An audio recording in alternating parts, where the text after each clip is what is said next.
வணக்கம் மாணவர்களே, நாம் இப்போது 12ஆம் வகுப்பு கணிதவியல் பாடத்தில் அணிகள் மற்றும் அணிக்கோவைகளின் பயன்பாடுகளை பயிற்சி 1.2ல் 1ஆவதுல 3ஆவது கணக்கு பார்க்குறோம். அணியின் தரம் என்னன்னு கொடுக்குறாங்க. அணியின் தரம் என்னன்னு கேட்கும்போது நம்ம ஃபஸ்ட்டு எடுத்தோடனே அதனுடைய வரிசை என்னன்னு பார்க்குறோம். இதனோட வரிசை என்னது 2/4.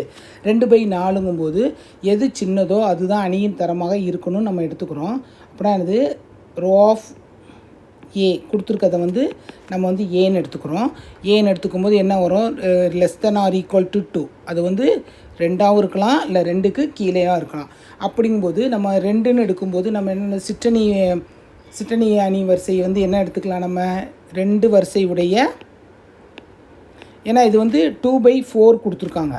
அப்போனா வரிசை உடைய சிற்றணி கோவை எடுத்துக்கிறோம்.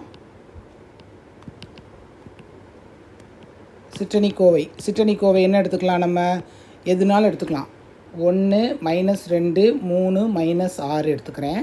எடுத்து இதனுடைய மதிப்பு கண்டுபிடிக்கிறேன். -6 +6 இது என்னென்னு 0 வருது. அப்போனா அடுத்த ஸ்டெப் போவோம். அடுத்த 2 எடுத்து பார்ப்போம்.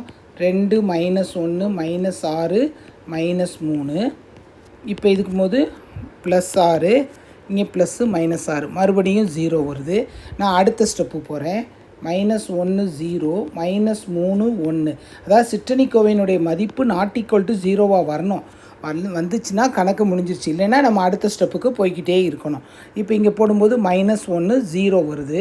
அப்படின்னா என்ன வருது, நம்மளுக்கு -1 வருது. -1 ≠0. அப்போனா இந்த ரேங்க் ஆஃப் மேட்ரிக்ஸ் என்னது 2/2 இருக்கு இல்லையா, அதனால் 2/2. அணியின் தரம் ரேங்க் ஆஃப் மேட்ரிக்ஸ்னால் ஆங்கிலத்தில் சொல்கிறோம். நம்ம தமிழில் அணியின் தரம்